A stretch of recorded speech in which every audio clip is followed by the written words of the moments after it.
Salut à tous. Dans cette vidéo je vais vous proposer de réaliser des breloques avec du plastique fou et mes tout nouveaux feutres Graphite Shake qui seront donc des feutres à base d'eau très pigmentée. Donc moi généralement on est fan des Marvel, des comics pardon, un petit peu de ce genre là. D'ailleurs Kick-Ass, si vous ne l'avez pas vu, foncez parce que c'est hyper drôle, hein, le 1 comme le 2. Fin de la partie. Donc ce sont des onomatopées un peu de ce genre là. Là on en voit d'autres. Tac. Est-ce qu'il y en a d'autres là-dedans? Pardon, on va rien. Tac.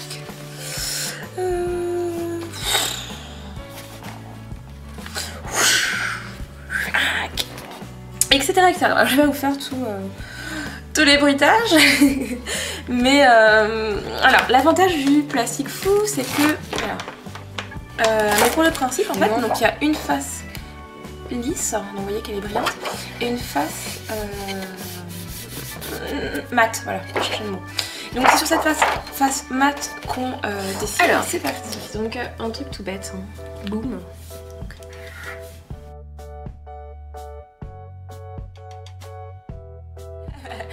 Voilà quelque chose qu'il ne faut pas faire.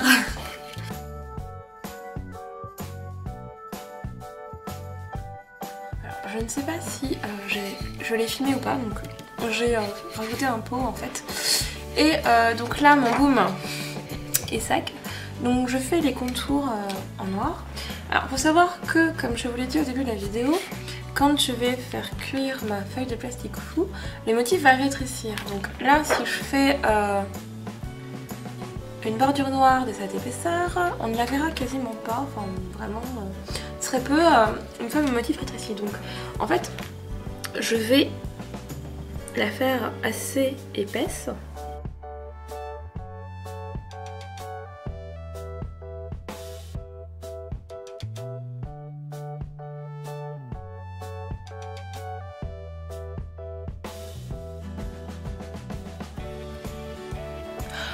En fait, je viens de me rendre compte de mon erreur, mais c'est pas grave, je vais quand même vous montrer.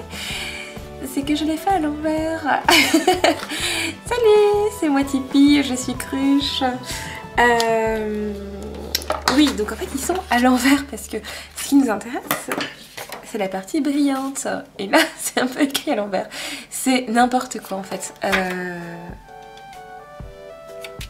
Je vais en refaire un pour vous montrer. Alors, comme j'ai été un peu débilos et que je vous ai fait les premières breloques à l'envers, puisque ce qui nous intéresse c'est ce côté-là. Hein. Vous voyez que c'est hyper moche. Donc je vais vous montrer comment faire en fait. Donc il faut que le noir soit nickel. Donc en fait, ce qu'on commence à dessiner, donc toujours sur la partie mat, c'est le noir. Donc en fait, ce que je vais faire, c'est que je vais le mettre à l'envers, celui-là, et je vais le décalquer. J'attends que ça sèche et puis je vais appliquer mon jaune. Là maintenant je peux l'appliquer à l'arrache en fait parce que mon contour est... Là, à chaque fois je me mets à l'envers, excusez-moi. Le contour est net et droit. Donc j'attends que ça sèche et j'applique mon jaune. Et voilà. Oh, il est à l'endroit. Mais c'est génial. Là quand j'ai passé mon... Ça c'est dans ma main dessus, je vais juste remettre du noir. Voilà, donc je vais maintenant le découper.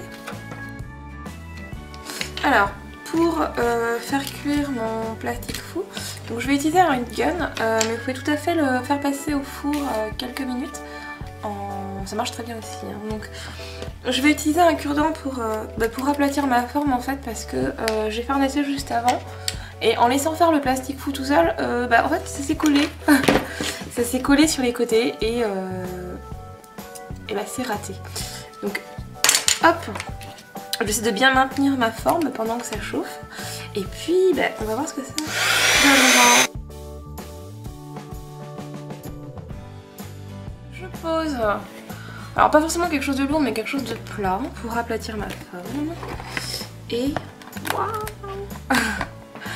Voilà ce que ça donne. Alors j'ai eu très peur un moment quand j'ai vu la forme se recroqueviller. Hein. J'ai eu peur que ça rate encore. Mais alors voilà, donc bon, bah, je suis vraiment désolée pour la forme ratée. Hein, mais bon bah ça, ça arrive. Hein, de toute façon c'était la forme qui était déjà ratée au départ parce que je m'étais trompée de sens. Donc bah, voilà ce que ça donne en fait. Je vais vous montrer...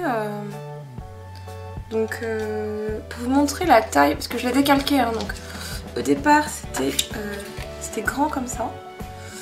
Et voilà la taille que ça prend à la fin. Je vais vous montrer les épaisseurs. Comment je présente ça, voilà.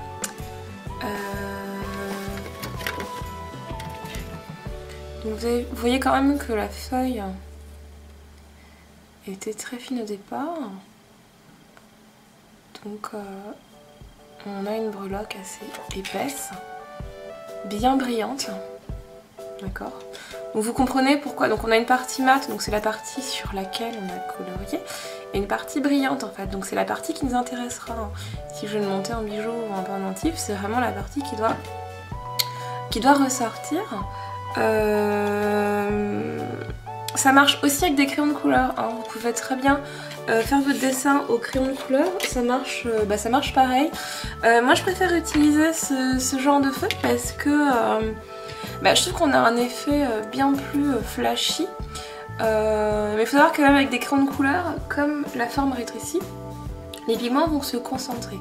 Mais bon, j'avais déjà testé quand j'étais enfant avec des crayons de couleur à l'école. Et on a quand même le tracé, hein, on voit quand même que c'est du crayon. Donc moi je trouve que avec ces feutres ça marche nickel. Parce que vous avez vu vous-même, hein, je me suis trompée. J'ai refait la forme en quelques minutes, j'ai colorié, ça allait très vite. Donc je vous avais présenté ces feutres dans ma vidéo précédente. Donc dans ma revue